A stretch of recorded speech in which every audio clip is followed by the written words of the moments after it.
에베소서 말씀부터 먼저 봉독해 드리겠습니다. 에베소서 6장 10절에서 20절의 말씀인데요, 끝으로 너희가 주 안에서와 그 힘의 능력으로 강건하여지고 마귀의 간계를 능히 제력하기 위하여 하나님의 전신갑주를 입으라.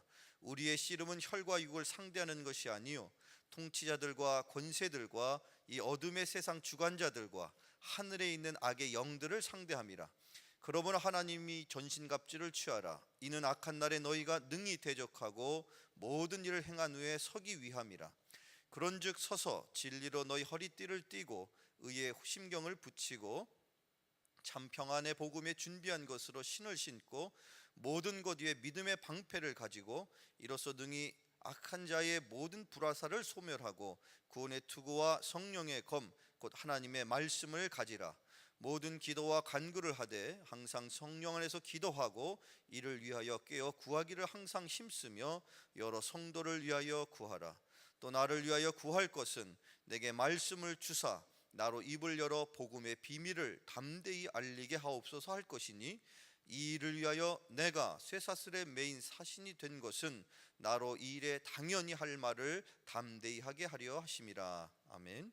한 구절의 말씀 더 읽겠습니다. 요한복음 6장 56절에서 69절의 말씀입니다. 내 살을 먹고 내 피를 마시는 자는 내 안에 거하고 나도 그 안에 거하나니, 살아계신 아버지께서 나를 보내심에 내가 아버지로 말미암아 사는 것 같이 나를 먹는 그 사람도 나로 말미암아 살리라. 이것은 하늘에서 내려온 떡이니 조상들이 먹고도 죽은 그것과 같지 아니하며 이 떡을 먹는 자는 영원히 살리라. 이 말씀은 예수께서 가버나움 회당에서 가르치실 때에 하셨느니라.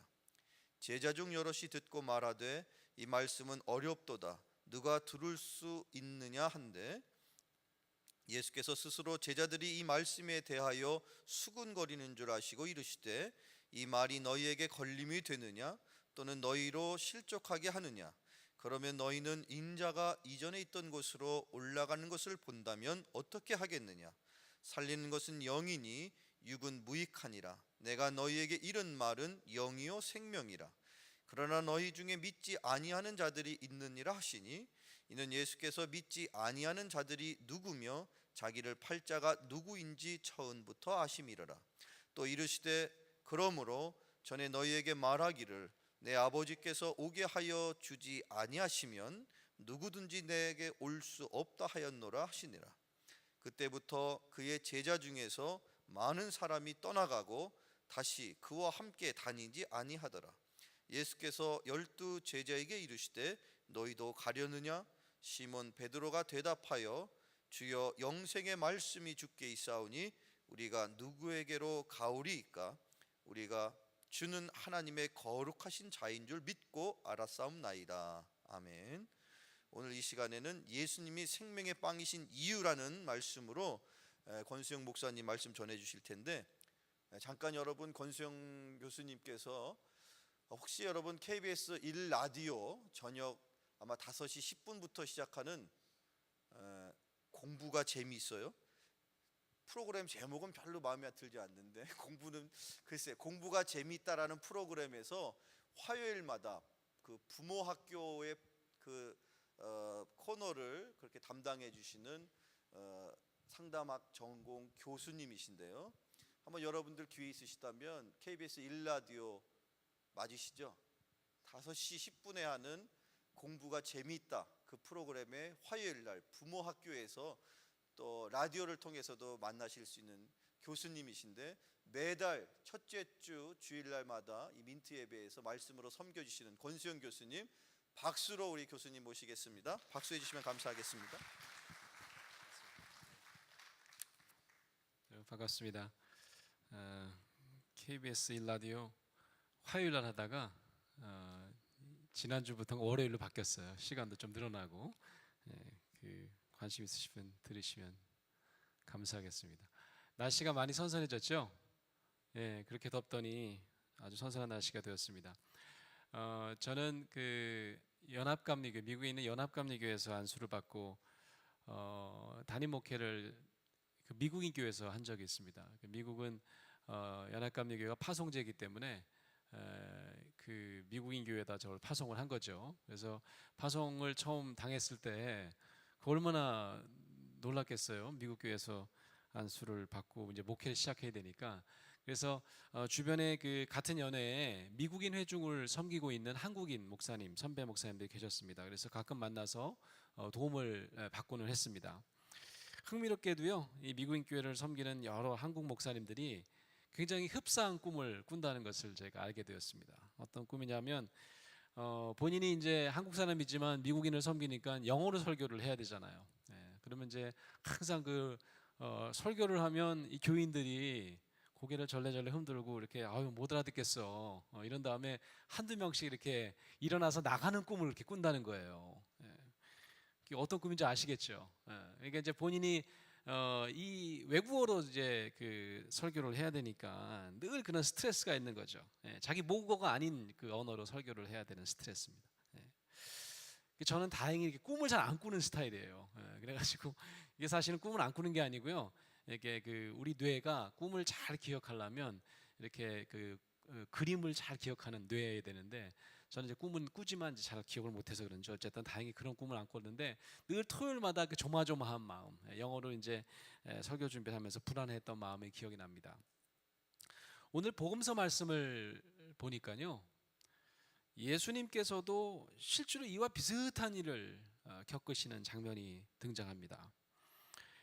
예수님께서 굉장히 중요한 그 영생, 영원한 생명에 대한 말씀을 오늘 비유적으로 이제 설교를 하신 겁니다. 그런데 제자들 가운데서 여러 명이서 이 말씀을 듣고 이제 수군덕거린 거예요. 수군덕거린다고 성경에 되어 있습니다. 이 말씀이 이렇게 어려우니까 당최 누가 알아들을 수가 있겠느냐 이렇게 이제 얘기를 하는 거죠. 예수님이 외국어로 말씀하셨을까요? 아니에요. 예수님은 외국어로 말씀하신 게 아니었어요. 근데 이제 못 알아듣는다 그런 겁니다. 불평을 한 이유가 뭐였을까요? 정말 난해한 내용이어서 그 이해가 뭐 너무 이제 불가능했던 그런 어떤 철학적인 내용이었던 것만은 아닌 것 같은 복선이 본문에 깔려 있습니다. 첫 번째 복선은 예수님의 반응입니다. 예수님이 이렇게 물어보십니다. 이 말씀이 너희에게 걸림이 되느냐? 이 말씀이 너희 마음에 걸리느냐? 이렇게 물으시는 장면은 이 말씀이 이해하기가 난해했다기보다는 이해는 되었지만 이 듣는 사람들이 자신이 기대하는 말씀이 아니기 때문에 제자들의 마음에 심리적으로 큰 불편함을 주었을 것이다 하는 거죠. 그런 걸 암시하는 것 같아요. 또 다른 복선이 나옵니다.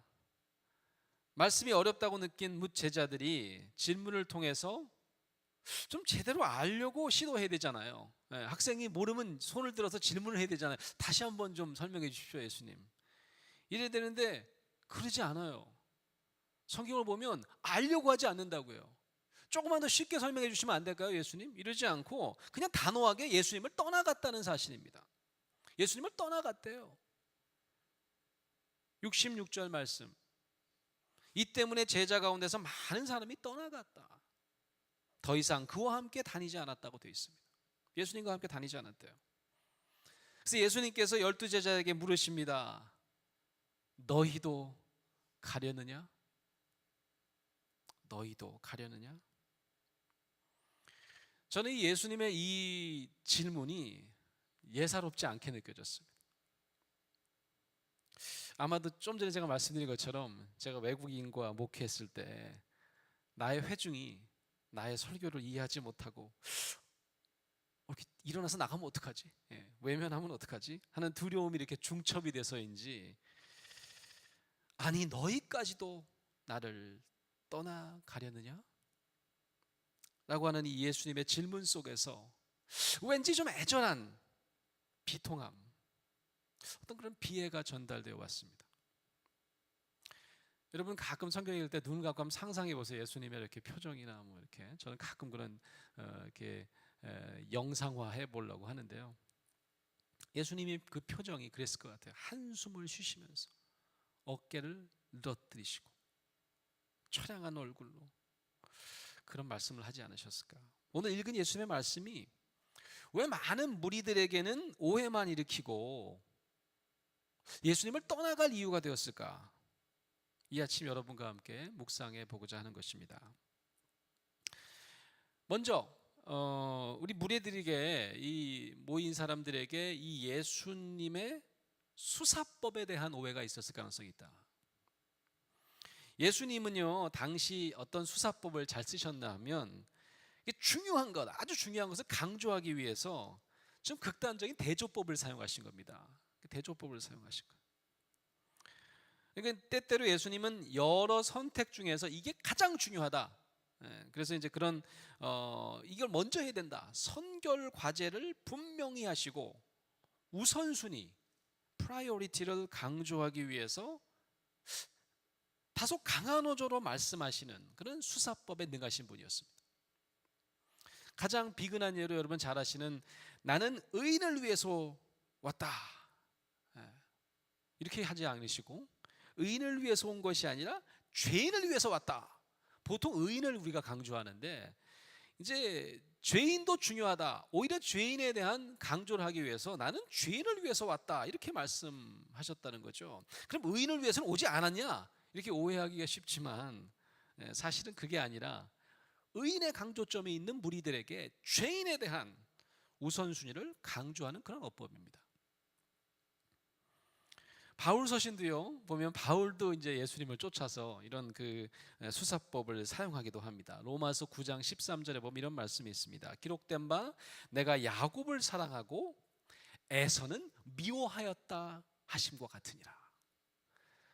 사실 여러분 구약 성경을 보시면 하나님께서 에서를 미워했다는 기록은 없어요. 참 없습니다. 단지 창세기 25장에 보면 복중에서부터 에서가 아니라 야곱을 선택하신 우선순위가 소개되고 있습니다. 마찬가지로 오늘 본문 65절 말씀에 보니까 생명을 주는 것은 영이다, 이런 말씀이 나옵니다. 육은 아무데도 소용이 없다.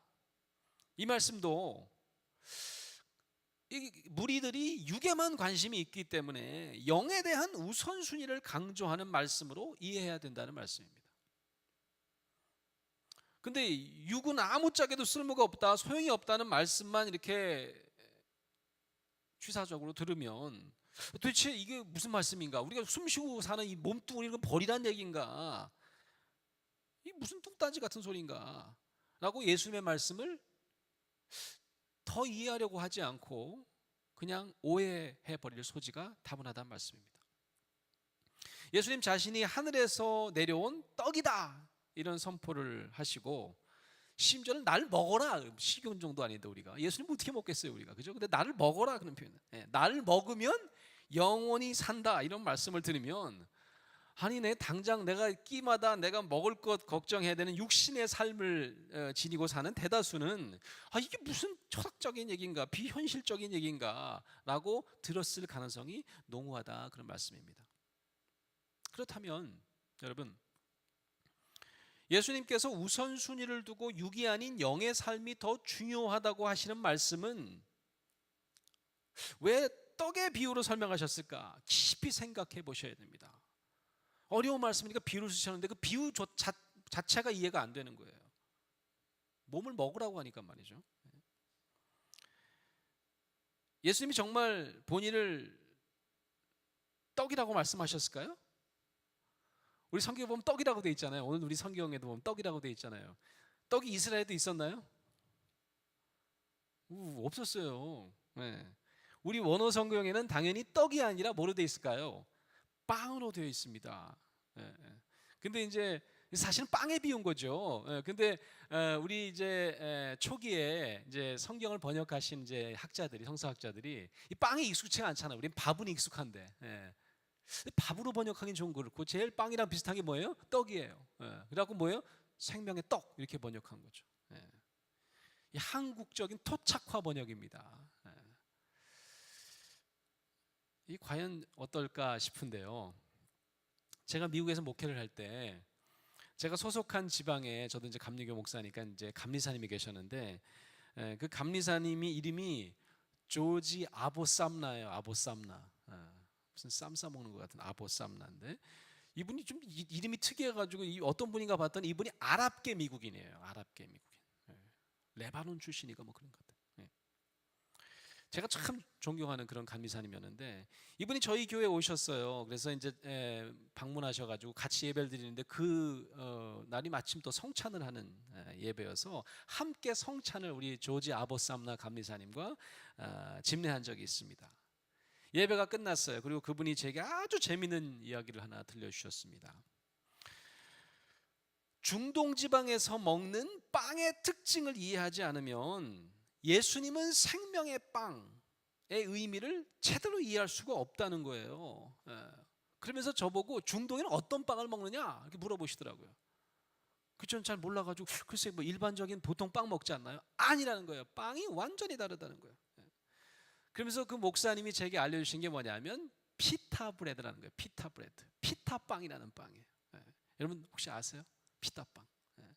혹시 요즘에 이제 그 시중에 가면 많이 파는데 저 피타 빵에 보면 저기 언뜻 보면 이제 그 인도 음식점 가면 찍어 먹는 카레 찍어 먹는 난이랑 비슷하지만 중간이 저렇게 부풀어져 있어요. 그래서 공갈빵이라고 그럽니다. 공갈빵. 안에가 비어 있어요. 제가 저걸 어떻게 먹느냐 하면 저걸 이제 잘라 먹는 거죠. 자르면 어떻게 되냐면 주머니처럼 됩니다. 다음에 보여주시면 이게 이 공갈빵 안에가 저렇게 비어 있잖아요. 근데 저기다가 뭘 집어넣어요? 저기다가 음식을 집어넣는 겁니다. 그래서 이 공갈빵이요, 이 음식을 집어넣어 가지고 이제 이 이스라엘 사람들도 그렇고 이 중동의 이 사람들이 아주 뜨거운 900도 정도 되는 그 화덕에다가 얇은 반죽을 넣어서 아주 빠른 시간에 구워낸대요. 그럼 가운데 이렇게 부푸는 거예요. 가운데 이렇게 공갈빵처럼 이렇게 이제 뻥 뚫려 있는 거죠. 그래서 이제 그걸 잘라내서 거기다가 각종 야채나 뭐 여러 가지 음식들, 뭐 고기라든지 그런 걸 이제 썰어 넣고 감아 먹는 빵이에요. 현대식은 우리나라에는 요즘에 그래서 바구니 빵이라고 그래갖고 이제 음식을 동그랗게 저렇게 구워가지고 바구니처럼 집어넣어가지고 또 바구니 빵이라고도 하는데 이게 한국적으로 얘기하면 고기 먹을 때 우리가 상추 싸 먹듯이 쌈 싸 먹는 것처럼 이 빵에 감아 먹는 거예요. 빵에다 집어넣고 음식물을 먹는 거죠. 여러분 샌드위치를 먹다 보면 어떻습니까? 샌드위치를 먹다 보면 이제 김밥 옆구리 터지듯이 자꾸 이렇게 내용물들이 밖으로 이렇게 빠져나오잖아요. 근데 저 빵에는 그럴 가능성이 없는 거예요. 이렇게 동그란 거에다가 음식을 채워가지고 이렇게 먹다 보면 음식물이 하나도 흘리지 않고 이 피타빵을 내용물을 안전하게 지켜주는 어떤 그런 그 역할을 해준다는 거죠. 빵 자체가. 그래서 이제 더욱 편안하게 먹을 수 있는 장점이 있다는 거죠. 그렇다면 이 중동 지방에서 빵이란 단어의 의미가 무엇일까요? 여러분 그 피타빵은요, 여러분 이탈리안 레스토랑에 가면 빵이 언제 나오죠? 빵이 메인 요리 전에 나오죠. 그런 다음에 어떻게 해요? 이제 입맛을 돋구라 그래가지고 빵을 몇 개 집어먹게 하잖아요.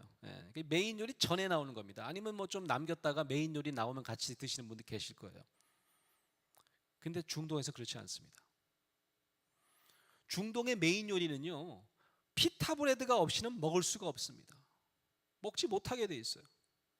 모든 음식에는 피타 브레드가 필요합니다. 왜냐하면 넣어서 먹어야 되기 때문에.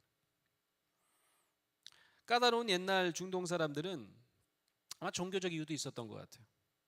메인 요리를 뭐 포크로 찍어서 입으로 직접 가져가는 것, 이것을 입을 더럽히는 행위라고 생각했습니다. 그래서 대부분의 중동 사람들은 이제 모든 음식을 먹을 때마다 이 피타 브레드를 찢어서 그 안에 음식을 차곡차곡 넣어서 그래서 먹는 식습관을 가지게 되었다는 것입니다. 그게 바로 음식을 경건하게 먹는 법이다는 거죠. 빵과 함께 빵의 보호 아래서 음식을 먹었다 그런 거죠. 여러분 식사가 끝나면 어떻게 할까요? 식사 끝나면 피타 브레드 조각으로 그릇을 깨끗하게 닦습니다. 음식 남은 거 혹시 이제 뭐 소스가 있을 수도 있고 그걸 다 닦아서 먹는 거예요. 제가 이스라엘 분한테 물어봤더니 심지어는 하나 역할이 더 있대. 그게 뭐냐고 그랬더니 입에 묻은 걸 그걸로 또 닦는데요. 입에 좀 묻어 있으면 그것까지 닦는 역할까지 하는 거죠. 그 음식 먹는데 피타 브레드는 그야말로 알파와 오메가예요. 브레드가 없으면 음식을 먹을 수도 없고 메인 요리라고 할지라도 먹을 수가 없고 잘 넣어서 먹어야 될 뿐만 아니라 맨 마지막에는 그릇도 닦고 입도 닦는 그런 것이 바로 피타 브레드 빵이었다 하는 거죠. 사랑하는 꿈의 교회 성도 여러분, 예수님이 우리에게 주신 빵의 비유, 나를 먹으라는 말씀은 여러분 식인종이다라는 말씀이 아니겠죠. 피타빵 되시는 예수님을 통하지 않고는 그분의 도움과 그분의 보호 없이는 결단코 영원한 생명의 길로 갈 수 없다는 그런 말씀인 것입니다.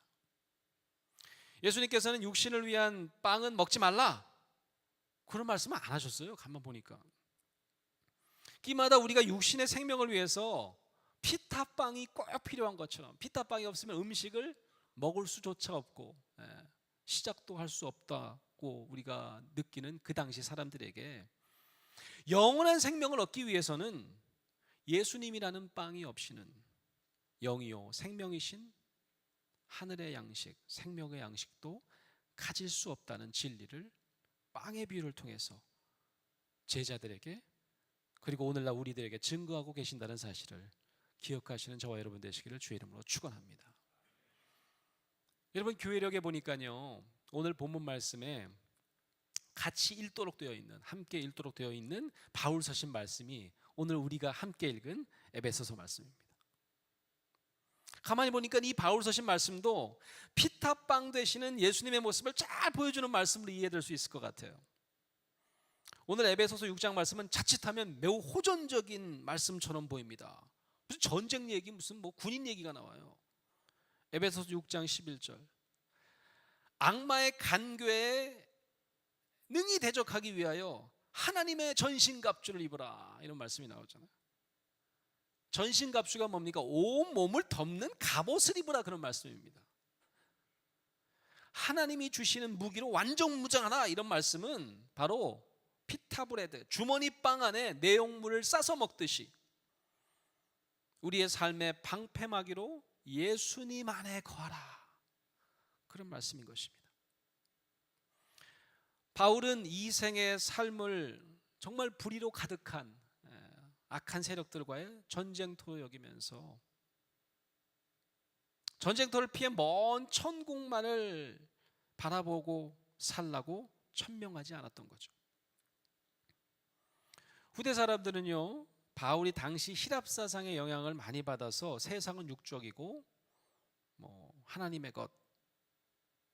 그것은 영적인, 그래서 영과 육을, 하나님의 나라와 세상을 이렇게 이분법적으로 나눴다, 이렇게 오해하기가 쉽습니다. 바울은 외칩니다. 우리의 싸움은 인간을 적대자로 상대하는 것이 아니라 통치자들과 권세자들과 이 어두운 세계 지배자들과 하늘에 있는 악한 영들을 상대로 하는 것이다. 이미 우리가 사는 세상은 보이지 않는 같이, 보이는 같이 진리와 진리를 위장한 불의가 뒤섞여 있는 전쟁터입니다. 생명의 바구니빵과 같은 하나님의 장중에 들어 있어야 우리가 분별력을 가질 수 있고 우리가 무조건 거부하는 삶이 아니라 그 안에서 생명력을 발휘하는 삶을 회복할 수 있으리라는 말씀입니다. 그렇다면 여러분, 예수님께서 영원한 생명을 얻기 위해서 자신을 빵으로 취하라 라고 천명하신 이유가 뭘까? 먼 미래에 저 세상 천국만을 위해서 투자하기보다는 바로 지금 현재를 살기 위해 매끼 없어서는 안 될 피타빵처럼 매 순간순간 하나님의 존재를 힘입어 살라는 말씀이 아닐까 생각해 봅니다. 여러분, 빵은요, 신약 성서에서 굉장히 중요한 종교적 상징입니다. 여러분, 빵이라는 단어가 신약 성서에 몇 번 나왔을까 제가 봤더니 330번 정도 등장합니다. 근데 학자들이 묘한 걸 발견해냈습니다. 우리 신약학자들이 요즘 우리가 이제 주기도문을 새롭게 읽는 이제 설교 시리즈를 듣고 있는데, 주기도문에 등장하는 일용할 양식이라고 할 때 이 일용할이라는 단어 있지 않습니까? daily bread인데요, 영어로는. 예. 이때 예수님이 사용한 일용할이라는 단어가 신약 성경에는 없는 거예요. 예. 신약 성경에는 한 번도 사용되지 않는 단어였다는 거죠. 예. 그러니까 후대 학자들이 보니까 야, 이거 마태복음의 이 기자가 빵의 어떤 거룩성을 강조하기 위해서 이 daily bread, 일용할이라는 단어는 처음 만들어낸 신조어인가 보다, 이렇게 생각을 했습니다. 추측을 한 거죠. 그러다가 그게 아닌 것이 밝혀진 게 언제냐면 1947년에 아주 유명한 사해사본이 발견된 다음입니다. 예. 여러분, 사해사본 아십니까? 이 사해사본이 뭐냐면 이 사해 근처에서 발견됐다 그래서 사해사본인데요. 이 사해 서안의 절벽 위에 있는 여러 동굴에서 항아리가 발견된 거예요. 항아리를 이렇게 보니까 그 안에 어마어마한 게 들어가 있는 거예요. 700점을 상회하는 성경의 여러 사본들이 그 안에 있었고요. 외경들도 단편적으로 거기에 있었고, 또 너무 놀라운 게 알려지지 않는 당시의 여러 역사 기록물들이 거기 함께 발견이 되었습니다. 그 중에는 당시에 여성들이 아고라 시장에 가기 위해서, 시장 가면 이제 그 여성들이 이제 쇼핑 리스트 쓰지 않습니까? 오늘 뭐 사야지. 예. 그 쇼핑 리스트가 거기 있는 거예요. 보니까 예수님이 주기도문에 쓰셨던 일용할이라는 히라보가 그 쇼핑 리스트에는 대거 발견되는 거예요. 여러 다른 사람이 쓴 것 같은데 보니까 전부 다 일용할이라는 단어를 썼더라, 그런 얘기죠. 이 단어가 도대체 뭔가? 종교 단어인 줄 알았더니 그게 아니더라는 거죠. 예수님이 쓰시는 일용할이라는 단어는 일상생활에서 주부들이 매일매일 시장 갈 때 썼던 생활용어였다는 말씀입니다. 학자들이 몰랐던 거죠. 매일매일 쓴 쇼핑 리스트 중에 이 특별한 단어는 최소한 매일 한 번은 사용됐습니다. 왜 그랬을까요? 빵에 붙이는 단어였다는 거죠. 여러분, 날씨도 무덥고 방부제도 없던 시절에 이스라엘 사람에게 빵은 무슨 일이 있어도 매일매일 재료를 구입하고 매일매일 구워내야 하는 하루용 음식이었습니다. 그러니까 이 후적지근한 중동에서 빵은 하루가 지나면 버려야 되는 거예요. 상해서 버려야 되는 거예요. 여러분, 영원한 생명의 빵도 매일매일 우리가 새롭게 느끼고 새롭게 의지할 수 있었던 그런 대상이어야 된다는 거죠. 일상의 양식이어야 된다는 거죠. 생명의 양식이 먼 훗날에만 필요한 게 아니라 바로 지금 필요한 양식이라 그런 말씀입니다. 매일매일 우리에게 필요한 일상의 음식과 같은 것이 생명의 양식이라는 말씀입니다. 사랑하는 꿈의 교회 성도 여러분, 우리는 이미 예수님의 존재를 믿고 하나님의 능력을 의지하고 이렇게 예배까지 하는 그런 크리스천입니다. 그런 예배 시간이 아닌 우리의 일상 중에 여러분은 얼마나 하나님을 경험하고 사시는지요? 우리는 이스라엘 사람들의 피타브레드, 이 주머니 빵처럼 하나님 안에 우리의 일상의 삶을 넣어서 살고 있는지요? 피타빵이 없이는 한 입도 먹지 못하는 이스라엘 사람의 음식처럼 우리의 삶도 하나님이 없이는 파편화되고 불안해지고 있지는 않은지요? 아마도 우리 모두가 하나님의 존재는 인식하지만 우리의 삶 한복판에서 하나님을 가장 지척해서 느끼면서 사는 일은 결코 쉬운 일은 아닌 것 같습니다. 한 초등학교 선생님이 쓰신 글이 있습니다. 이 글은 우리의 일상 중에 하나님이 얼마나 우리의 관심 바뀐지를 잘 보여줍니다. 제목이요, 내게 하나님은 3등입니다 라는 글이에요. 제가 한번 읽어볼게요. 내게 하나님은 3등입니다. 1등은 하고 싶은 일이고 2등은 해야 할 일이고 3등은 하나님을 만나는 일입니다. 그 후에 여유가 있으면 하나님을 만납니다. 하나님은 3등입니다. 어려운 일이 생길 때도 하나님은 3등입니다. 내 힘으로 한번 해보고 그래도 안 되면 가까이 있는 사람에게 도와달라고 하고 그나마도 안 될 때 하나님을 부릅니다. 하나님은 3등입니다. 거리에서도 하나님은 3등입니다. 내게 가장 가까이 있는 것은 내 자신, 그 다음은 내 마음을 알아주는 사람, 그리고 그 다음에야 저 멀리 하늘에 계신 하나님이십니다. 하나님은 3등입니다. 그런데 하나님께 나는 1등입니다. 무슨 일이 있어도 내가 부르기만 하면 도와주십니다. 내가 괴로워할 때는 만사를 제쳐놓고 달려오십니다. 아무도 내 곁에 없다는 생각이 들 때는 홀로 내 곁에 오셔서 나를 위로해 주십니다. 나는 하나님께 언제나 1등입니다. 사랑하는 꿈의 교회 성도 여러분, 오늘 이 아침 여러분을 애타게 부르시는 예수님의 음성을 들어보시기 바랍니다. 제자라고 자칭하는 수영아, 너까지도 나를 떠나려 하느냐? 우리도 여느 세상 사람들처럼 영원한 생명이신 하나님을 통하여 현재를 살지 않고 먼 미래에만 하나님을 상정하고 하나님 없이 일상을 살고 있지는 않나요? 오늘 베드로의 대답은 긍정도 또 부정도 아니었지만 솔직한 답변을 하였습니다. 주님, 우리가 누구에게로 가겠습니까? 선생님께는 영생의 말씀이 있습니다. 여러분, 영생은 우리가 죽어서 갈 천국에 가서 얻는 것이 아니라 바로 지금 오늘 우리 현재에 필요한 진리입니다. 현재 영생의 말씀을 아는 제자들은 삶도 죽음도 두려움도 없었습니다. 너희까지도 떠나가려 하느냐? 이 시간 매 끼마다 우리의 일상생활 한가운데서 우리를 감싸고 위로하시기를 원하시는 생명의 빵 되신 그분의 뜨거운 가슴을 느끼시고 그 안에 거하시는 저와 여러분 되시기를 주의 이름으로 축원합니다. 아멘.